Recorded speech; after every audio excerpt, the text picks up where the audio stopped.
Hello, can you hear me? Yeah, I can hear you. Can you hear me? Yep. Yeah, I've just killed my wife.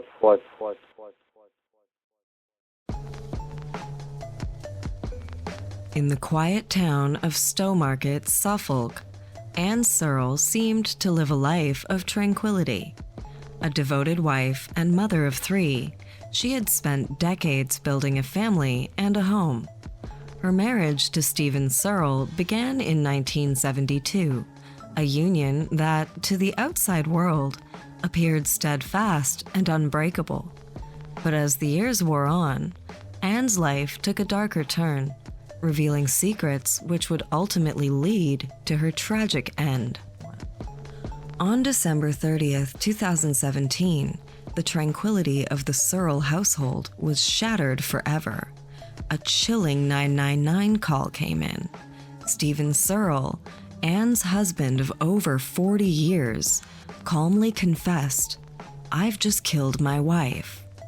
His voice, disturbingly nonchalant, gave no hint of the horror that had just unfolded inside their home.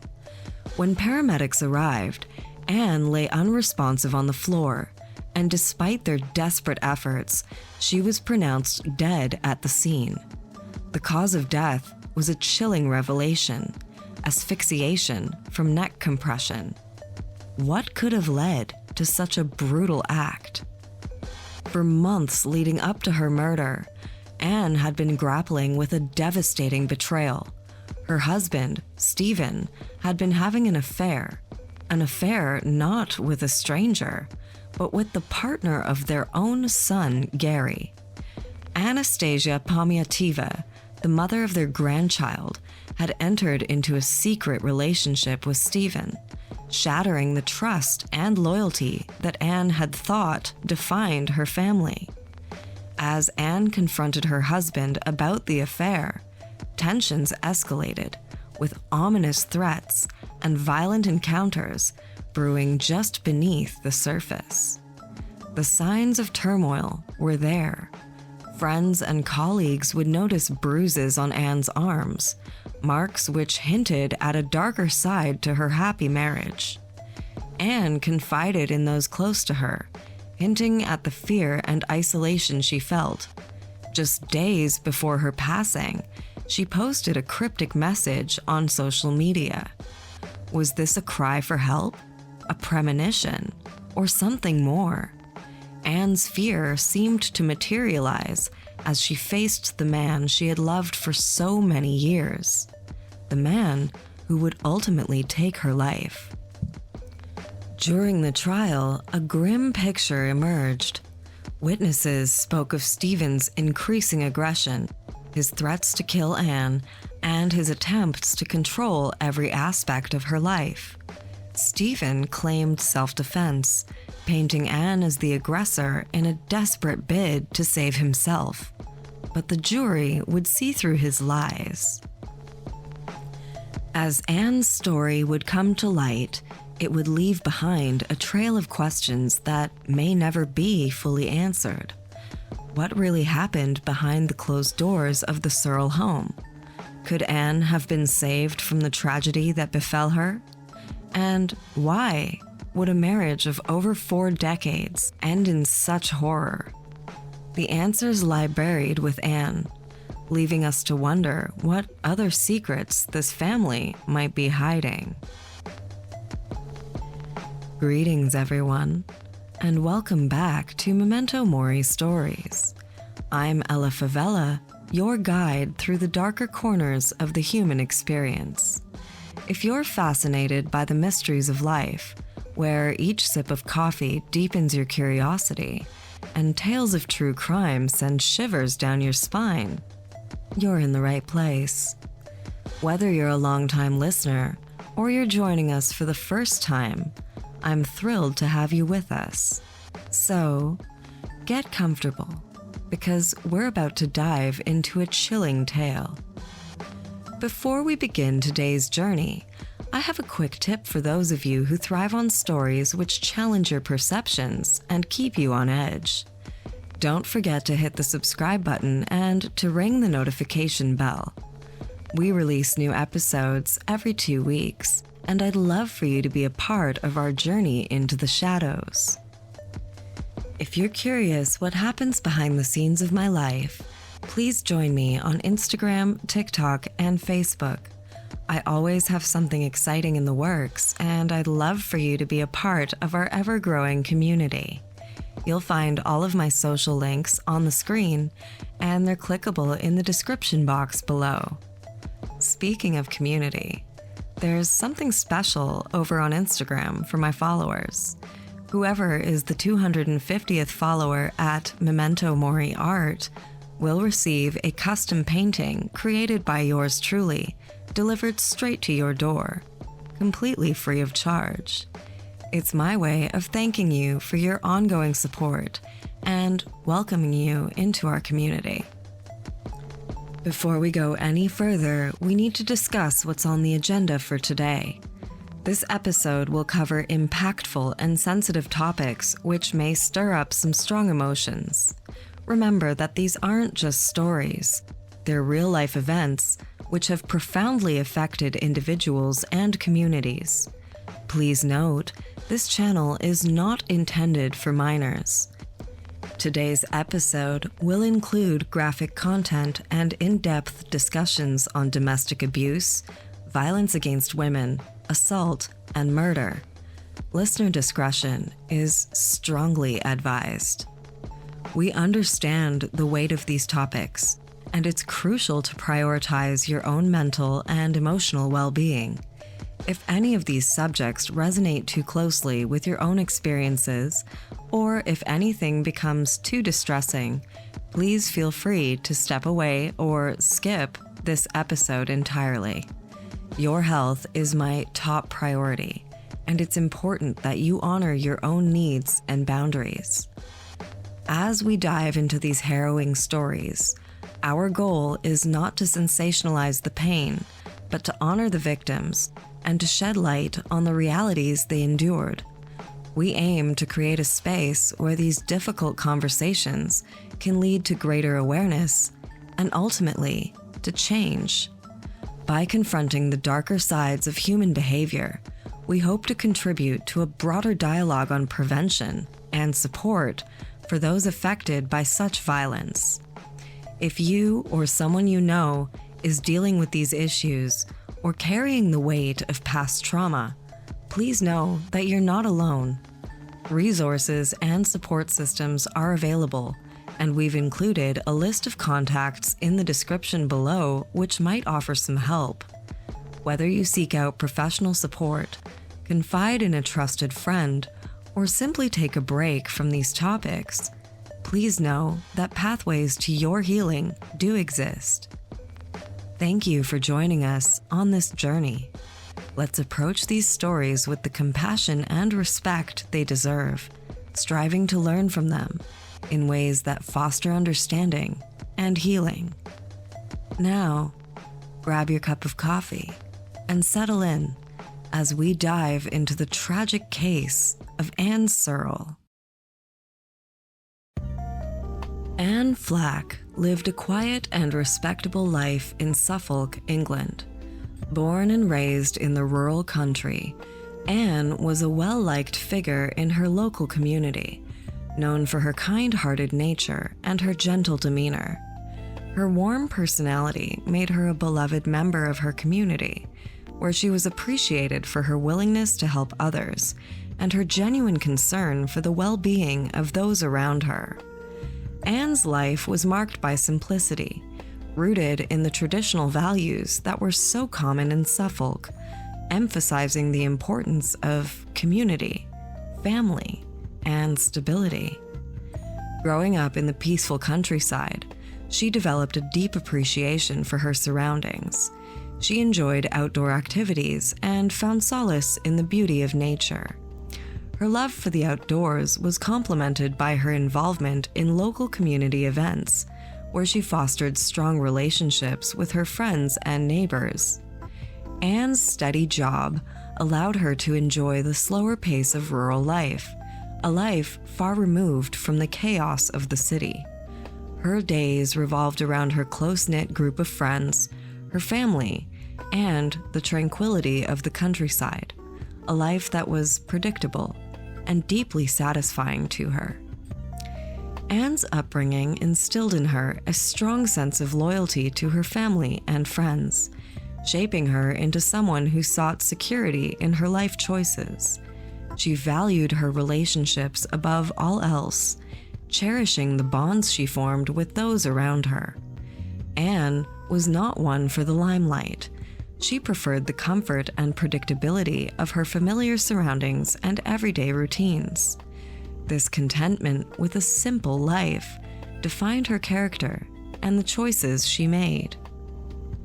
When Anne met Stephen Searle, a former Royal Marine and later a UK Independence Party, or UKIP, councillor, she likely saw him as a partner who could provide companionship and shared values. Stephen's involvement in local politics seemed to align with Anne's appreciation for community and local affairs. Their marriage initially appeared to be a partnership built on mutual respect and a shared commitment to their local community. However, as time went on, the realities of their relationship would diverge sharply from the peaceful life Anne had once known. Stephen's behavior began to reveal a different side, one that was highly contrary to what she thought she had been getting herself into. Despite these troubling signs, Anne's commitment to her marriage and her belief in traditional values led her to try to make things work. She sought to preserve the stability she valued so greatly, even as life would become more tumultuous. Her loyalty and desire to maintain the status quo would ultimately place her in a dangerous and tragic situation. The quiet contentment which had once defined her life would give way to fear and uncertainty, overshadowed quickly by her husband's ever more volatile behavior. Stephen Searle was a man whose public persona and private life would paint two very different pictures. Outside of his marriage and his political ambition, he was known in the community for his interest and involvement in various local activities. His life revolved around the small Suffolk town where he resided, and he was often seen participating in social events, which contributed to his image as an engaged and personable figure. Before his political career, Stephen had served in the Royal Marines, an experience which shaped much of his character. His military background gave him a sense of discipline and authority, traits which he often projected in his interactions with others. However, beneath the facade of orderliness lay a man who harbored darker tendencies, ones that would come to light in the most tragic of ways. Stephen's post-military life saw him working in various jobs, although none brought him the same sense of purpose or recognition as his role in the military or his later political endeavors. He was a man in constant search of status and respect, which he would try to achieve through his involvement in the local UKIP branch and his subsequent political career. Outside of politics, Stephen had a penchant for socializing, often frequenting local pubs and engaging in conversations with other patrons. This gave him a shiny veneer of sociability and approachability, making him a well-liked and familiar face in his local circles. Despite this, Stephen's relationships outside of his marriage were marked by a degree of manipulation and control. He had a reputation for being authoritative, a trait that many found quite overbearing. His interactions with others were often laced with a sense of superiority, a reflection of his desire to command respect. Those who knew him well described him as having a temper and being very controlling in nature, traits which he tucked in neatly behind his public charm. His life outside of marriage and politics was a mix of social engagement and underlying volatility. While he portrayed himself as a respectable member of the community, his true nature was far more complex and much darker. The juxtaposition of his public image and private behaviors ultimately would reveal a man whose quest for control would extend far beyond the political arena and into his personal relationships with devastating consequences.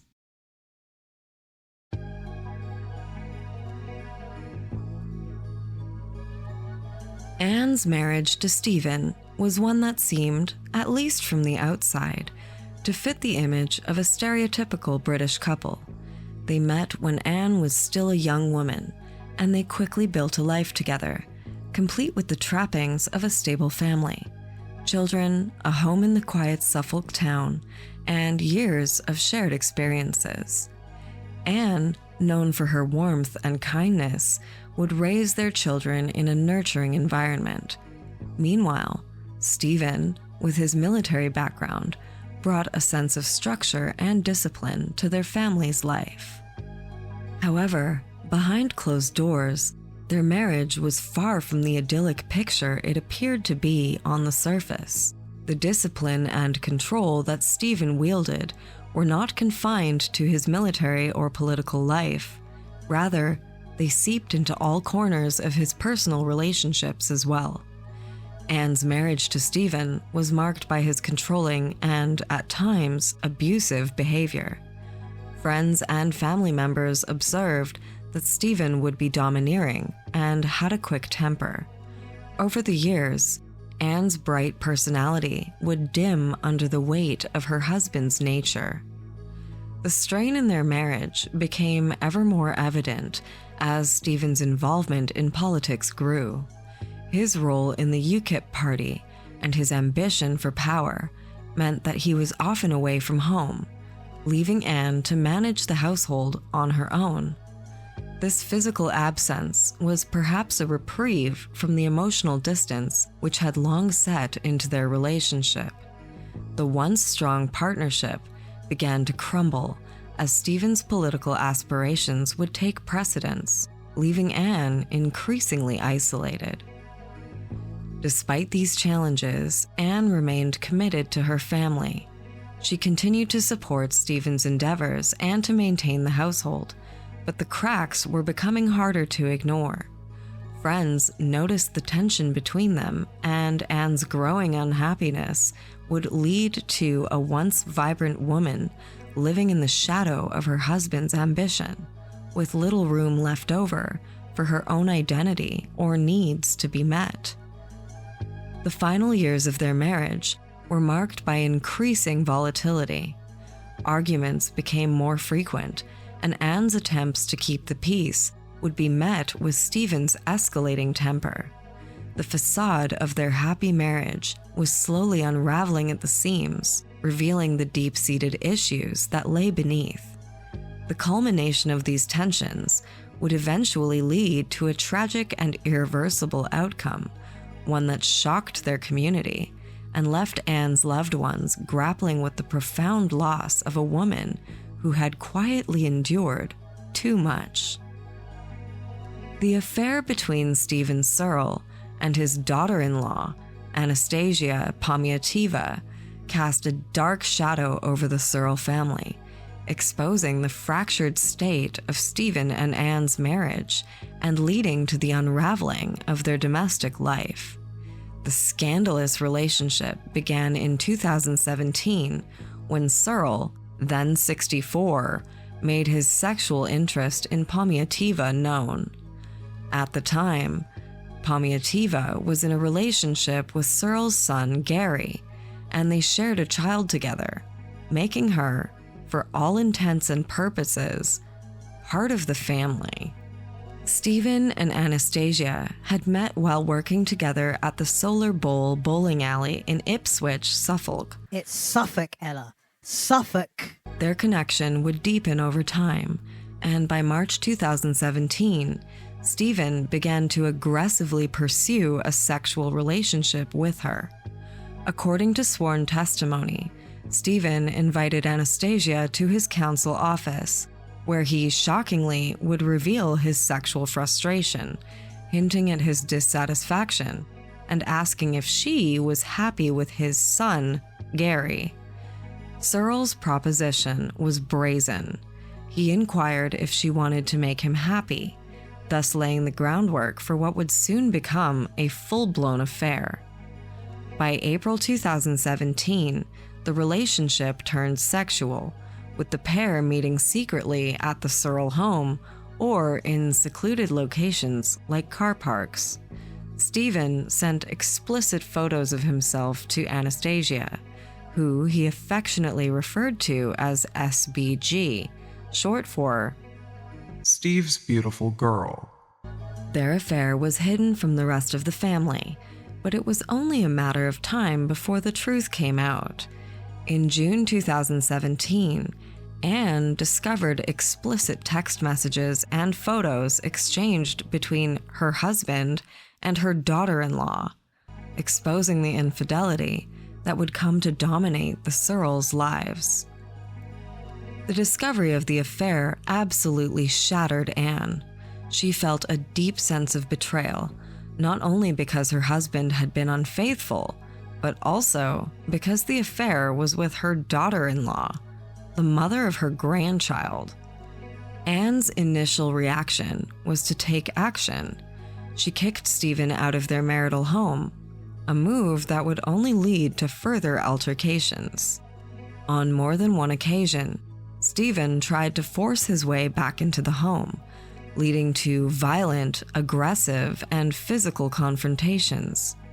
Anne's colleagues would notice bruises on her arms, which she did in fact attribute to her husband's behavior. Despite the tumultuous events, Anne attempted to reconcile with Stephen. She confided in her friends that she felt too old to start over and that she wanted to make her marriage work. However, the betrayal had cut her deep. Anne's devastation was palpable, and her attempts to patch up their marriage were fraught with tension and unresolved anger. She even went so far as to post screenshots of the incriminating messages on Facebook, a public declaration of the affair that illustrated her pain and her outrage. The history of abuse in the marriage of Stephen and Anne Searle reveals a disturbing pattern of escalating violence and control, which would cast a long shadow over their relationship. The troubling dynamic between the couple was not confined to the final moments of their marriage, but it had deep roots, manifesting in a series of incidents which would underscore Stephen Searle's true intentions.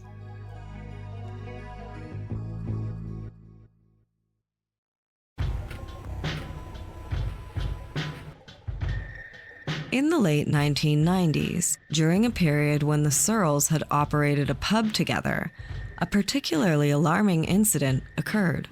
According to Sarah Shepard, an ex-girlfriend of their son, Gary, Stephen exhibited an outburst of anger in a public setting. Reportedly, during an argument with Anne in the pub that they managed, Stephen would brandish a gun, described by another witness as a rifle, threatening his wife in front of patrons. This incident would not only showcase Stephen's volatile nature, but also highlighted a dangerous precedent of intimidation and aggression. As the years progressed, the nature of Stephen's abuse appeared to shift, but yet did not diminish in severity. In 2017, Kelly Lawrence, a colleague of Anne's, observed visible bruises on Anne's arms. Anne confided that these bruises were the result of Stephen's physical aggression. Despite the visible signs of harm, Anne did not pursue legal action. Lawrence reported that Anne felt trapped in her marriage, believing that she was, quote, too old to start again, and possibly feeling overwhelmed by the fear and manipulation exerted by her husband. Further corroborating Anne's accounts, another colleague named Sally Cutting noted that Anne had described how Stephen's abuse extended to the way he would roughly grab her arms, oftentimes leaving bruises. This pattern became a recurring theme in Anne's life, yet she would struggle with the decision to leave due to the length of their marriage and her fear of the unknown.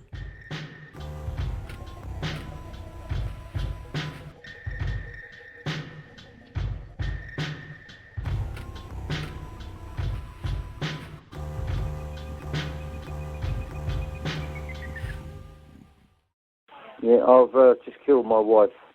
You just killed your wife? Yeah. Okay. Bit different for you tonight, I expect.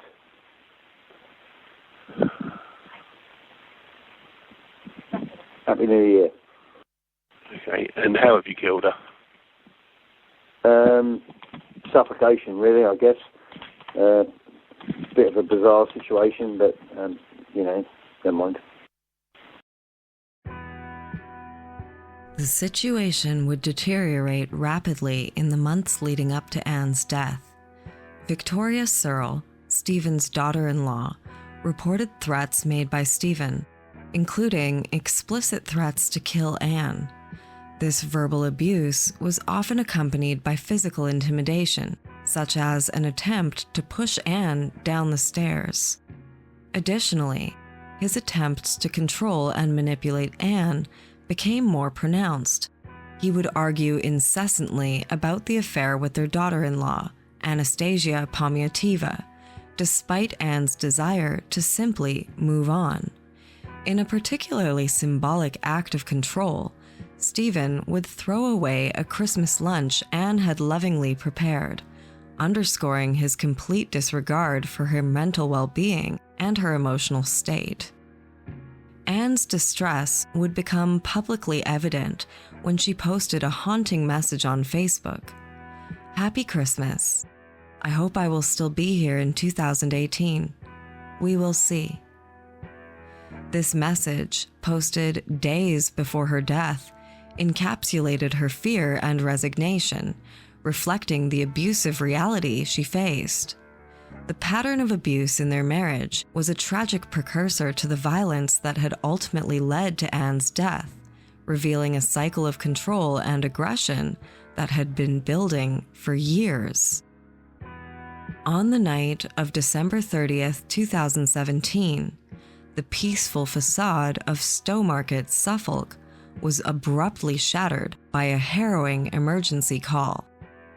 At approximately 10:20 p.m., Stephen Searle dialed 999, delivering a chilling confession that would soon unravel the tragic events leading to the murder of his wife, Anne. In a disturbingly composed tone, Stephen informed the call taker that he had just killed his wife and described the scene as her body lying on the floor between the lounge and the kitchen. When asked about the manner of her death, Stephen's response was alarmingly nonchalant. He stated, "Suffocation, really, I guess. Bit of a bizarre situation, but never mind." His casual approach to describing such a grave matter starkly contrasted with the severity of the crime. He went on to admit that he had suffocated Anne about an hour before making the call, suggesting a premeditated act of violence. Adding to the disturbing nature of his confession, Searle bizarrely referred to himself as a, quote, "naughty boy" during the call. This peculiar statement not only highlighted his disconnect from the gravity of his actions, but also painted a picture of a man whose demeanor was disturbingly detached from the reality of the situation. His choice of words seemed to trivialize the heinous nature of the act he had committed, further unsettling those who would later investigate the crime. As the call taker continued to engage with Stephen, officers were promptly dispatched to the scene. Upon their arrival, they were met by Stephen, who opened the door while still on the phone with emergency services.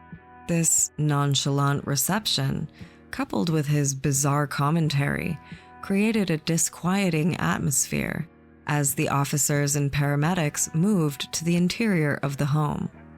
There, they discovered Anne's lifeless body, which, despite their best efforts to revive her, was pronounced dead at 10:58 p.m., less than an hour after the initial call.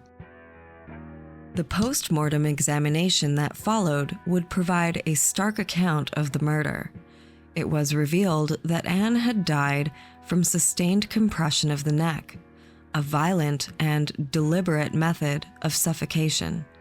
This detail would underscore the brutality of the act and would also confirm the chilling nature of Stephen's crime. The murder was the tragic culmination of a long history of abuse within the Searle marriage. Reports from Anne's colleagues and others close to her painted a grim picture of her life leading up to her death.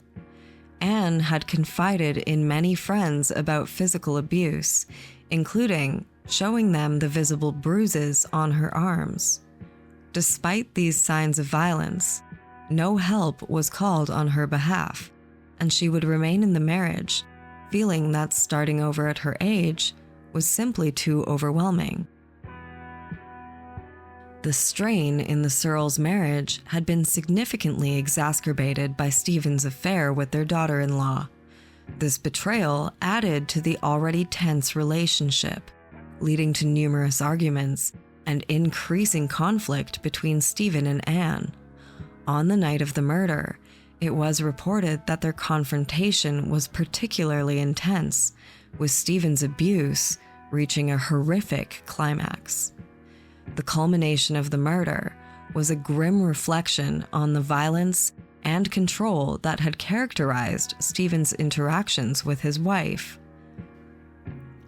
His calm demeanor during the emergency call, his trivializing comments, and the overall brutality of the crime underscore the tragic ending of a relationship marred by betrayal and disrespect.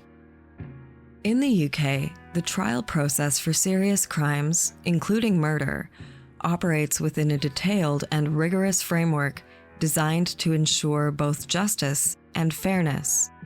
When a suspect is charged with a serious crime, the case is taken to a Crown Court. Here, a judge oversees the proceedings, while a jury is responsible for determining the verdict based on the evidence presented. The trial begins with the prosecution and the defense each laying out their case. The prosecution bears the burden of proving the defendant's guilt beyond a reasonable doubt. In contrast, the defense aims to create doubt about the prosecution's case, or to present mitigating circumstances that could influence the verdict. During the trial, a variety of evidence is introduced, including forensic reports, documentary evidence, and witness testimony.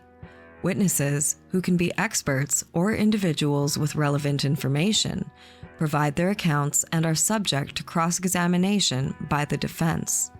The defendant is also given the opportunity to challenge the evidence and question the witnesses. After both sides present their arguments and their evidence, closing statements are made. The jury then deliberates to reach a verdict. If the defendant is found guilty, sentencing follows, where the judge considers the severity of the crime along with any aggravating or mitigating factors. The trial of Stephen Searle, charged with the murder of his wife Anne, exemplified this legal process and would reveal many disturbing details about the couple's troubled relationship and the events leading up to Anne's death. The case would garner significant public interest, partly due to the high-profile background of the accused, a former UKIP counselor, and the intense and severe nature of his accusations.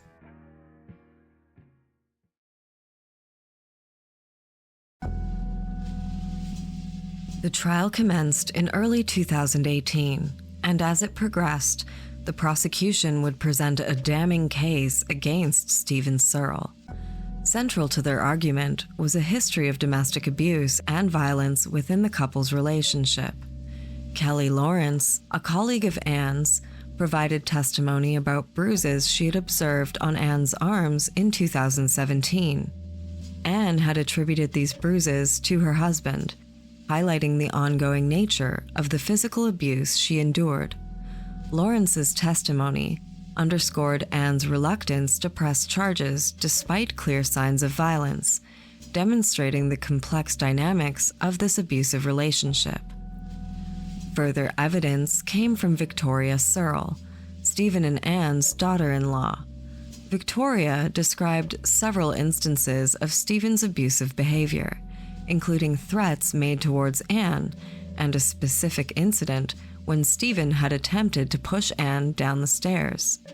Victoria's account illustrated the severe and volatile nature of Stephen's aggression and painted a troubling picture of their relationship. The trial also brought to light the impact of Stephen's extramarital affair with Anastasia Pomiativa, who was the partner of their son, Gary, and the mother of their grandchild. The affair, which began in March 2017, was discovered by Anne later that year and would lead to frequent and escalating arguments between the couple. The prosecution argued that the murder was a direct consequence of this exacerbated conflict and of Stephen's deep-seated need for control. A crucial element of this trial was Stephen's confession to a 999 operator on the night of his murder.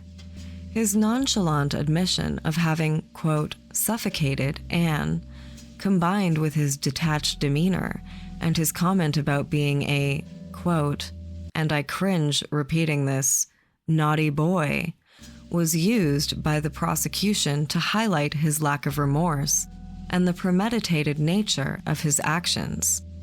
This confession was pivotal in establishing Stephen's guilt and his state of mind leading up to the crime. In response, the defense contested the prosecution's portrayal of Stephen as a calculated abuser.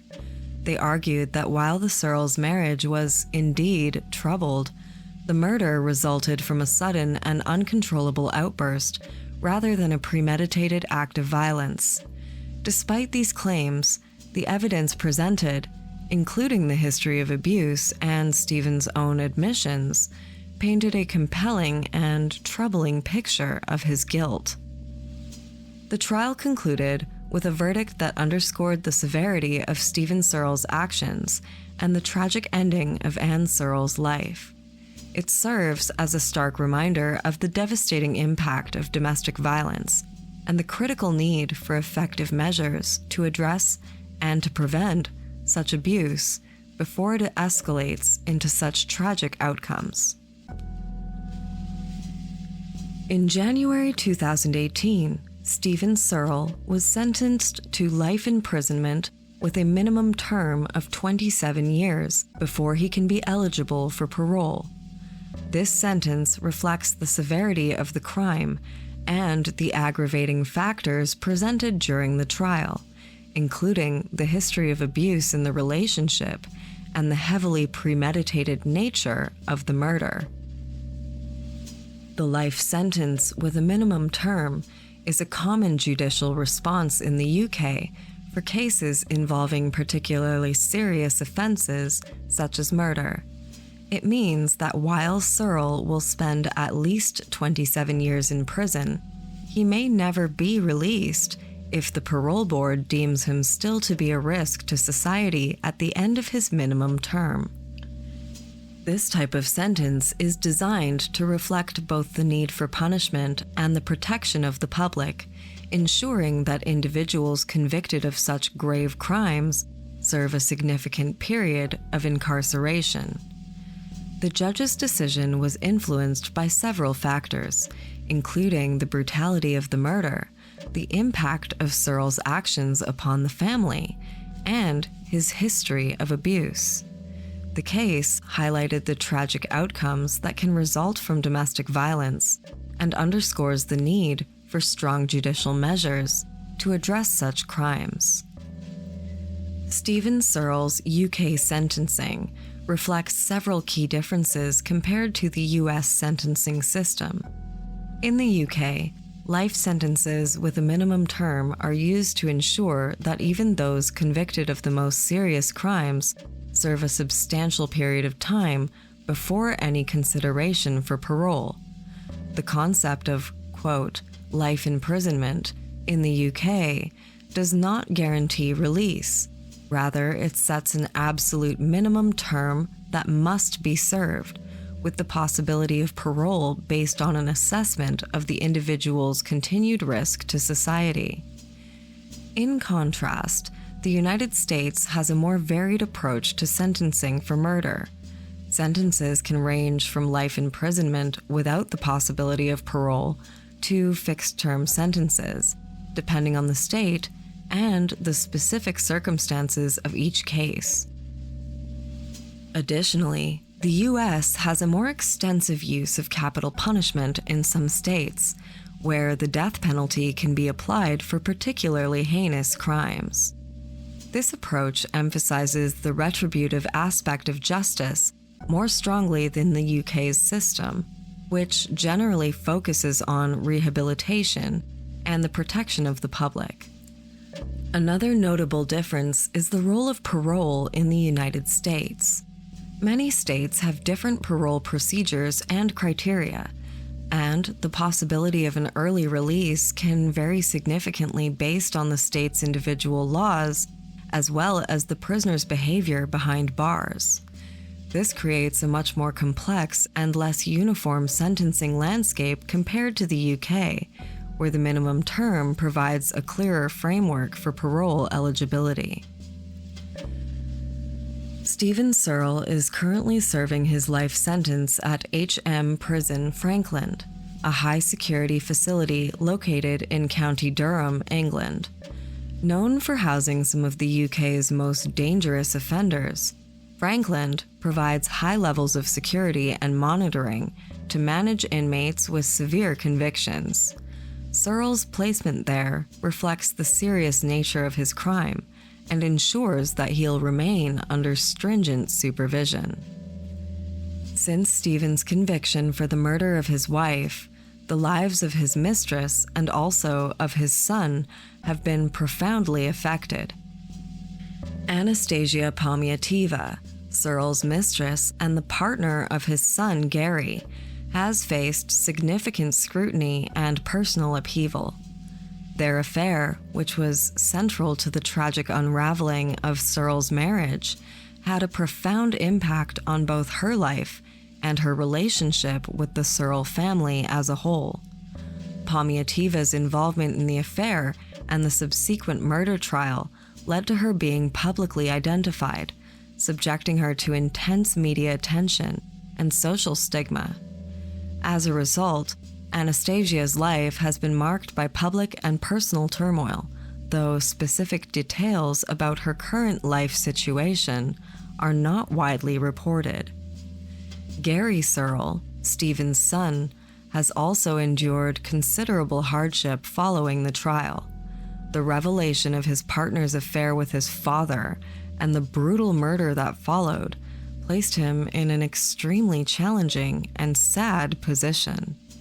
The public nature of this case and the loss of his mother's life under such tragic circumstances would have undoubtedly had a lasting and devastating impact upon him. The relationship between Gary and his father completely deteriorated due to the case, and while Gary's personal life currently remains private, the emotional and psychological scars from that ordeal are likely to be lifetime and long-enduring. The aftermath of the trial left both Palmiativa and Gary Searle grappling with the fallout from a case that shocked the nation. The combination of betrayal, family strife, and public scrutiny has shaped their lives in ways that continue to resonate long after the court's verdict. The tragic murder of Anne Searle by her husband, Stephen, highlights a grim reality about domestic abuse. Oftentimes, the signs are very present, but still tragically overlooked. In the Searle case, the indications of ongoing abuse were painfully obvious, yet inadequately addressed by those who surrounded Anne. Anne exhibited several warning signs of domestic abuse, which, despite being physically observed by others, did not prompt any intervention. Colleagues and acquaintances noticed bruises on her arms. Co-workers testified to seeing these bruises. Anne even explained away that they were caused by her husband, but no formal action was ever taken. The accounts of her friends underscore a critical issue. Even when signs of physical abuse are observed, victims may not always feel safe to come forward or feel empowered to seek help. Tragically, it seemed that no disclosure was ever sufficient to prompt immediate intervention from authorities or even from friends and family, which highlights a systemic failure to act on multiple red flags at multiple levels. The failure to adequately address these signs of abuse can be attributed to several factors. First of all, there's often a lack of awareness or a misunderstanding about the nature of domestic abuse. Abuse can be subtle, and it may not always leave physical marks. Psychological abuse, which can be just as damaging, is harder to detect and often goes unreported. Anne's own reluctance to press charges is a significant factor. Victims of abuse may fear retaliation, feel ashamed, or believe that they're too entrenched in their situation to make a change. Anne's own sentiment that she was, quote, too old to start again, reflects a common psychological barrier faced by victims who feel trapped in their own circumstances. Additionally, the reluctance of friends, family, and coworkers to intervene or to report abuse is a critical factor. When abuse is suspected, and especially when it's observed, there can be hesitancy to confront the abuser or to involve authorities. This hesitation often stems from a fear of making the situation worse, a lack of understanding the severity of the abuse, or the belief that the victim should handle the situation privately. In Anne's case, the tragic outcome underscores the need for more robust systems for recognizing and responding to abuse. This includes better training for professionals, improved support systems for victims, and much greater public awareness about the signs of abuse and how to safely intervene. The Searle case serves as a stark reminder of the critical need for vigilance and direct action when signs of abuse are observed. It highlights the importance of creating an environment where victims feel safe to come forward and where there are effective mechanisms in place to respond and to prevent domestic violence. The tragic murder of Anne Searle by her husband, Stephen, is a stark illustration of how deeply domestic abuse can be embedded in a seemingly ordinary life. Anne, a woman who once cherished a quiet and respectable existence in Suffolk, found herself deeply ensnared in a web of violence that would ultimately cost her her life. Her story reveals the profound impact of abuse and serves as a potent reminder of the systemic failures that can help to perpetuate such tragedies. Anne's life before her marriage was characterized by a sense of normalcy and community. She was known for her kind-hearted nature and her commitment to her family values. Yet, beneath this tranquility, a darker truth brewed. Her relationship, which began with shared values and dreams, quickly deteriorated into one marked by control and violence. The signs of abuse were evident, but those around her failed to trigger the necessary interventions. Anne's final days were overshadowed by the revelation of Stephen's affair and his escalating violence. The tragic culmination of these factors led to a horrifying conclusion. Her story underscores a critical need for vigilance and a more effective response to domestic abuse. By placing Anne at the center of this narrative, We remember not only the tragic ending of her life, but also the vital need for systemic changes. Her legacy should serve as a catalyst for reform and a call to action, ensuring that future victims can receive the support and intervention needed to prevent similar tragedies. In honoring her memory, we commit to creating a world where the signs of abuse are recognized and acted upon with the urgency and compassion they deserve. Her name was Anne Searle, and this is her story. It is my honor and my privilege to place her directly where she belongs, at the center of this narrative, never to be forgotten.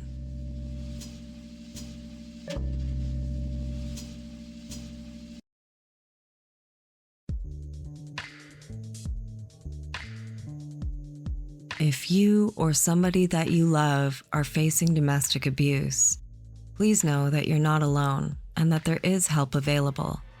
Your safety and well-being are of the utmost importance. Please remember that you deserve to live without fear and violence, and that there are people out there who care about your well-being and who wish to support you. You have the right to seek help, and you have the right to pursue a life free from abuse. In the description box of this video, I have compiled a range of resources and helpful links that I personally found useful when leaving my own abuser, and I encourage you to explore them. You are capable of overcoming this challenge, and I believe in you wholeheartedly. As we conclude this chapter, let us carry forth the lessons learned and continue the fight against domestic violence in all of its forms. Together, we can work towards creating a world where every individual feels safe, valued, and empowered to live without fear.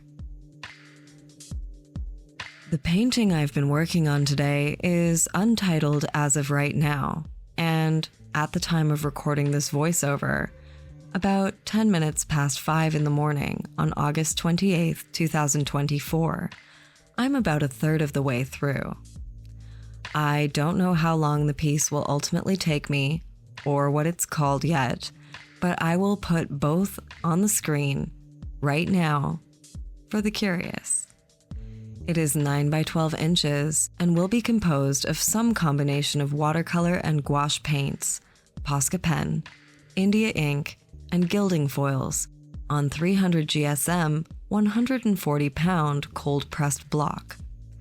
It, as well as many other of my paintings, are for sale, and my books are currently open to custom-commissioned work as well. I ship for free across Canada, but I'm happy to ship globally for a nominal fee as well. If any of that sounds interesting to you, please send an email to hello@stageleftproject.ca. If you believe in the power of conversation, in dismantling the silence that shrouds domestic abuse, and in fostering empathy, then I invite you to be a part of the Memento Mori Stories community. Subscribe to our channel to stay engaged with thought-provoking stories, discussions, and creative expressions. Together, we can be a force for awareness, understanding, and healing. Your subscription is not just a click. It's a pledge to be a part of a movement that embraces the power of storytelling to bring forth positive change. Remember, every voice matters, and yours can be a catalyst for good. Subscribe, share, and let's continue this journey together. Remember, one day you will die, but for now, live well.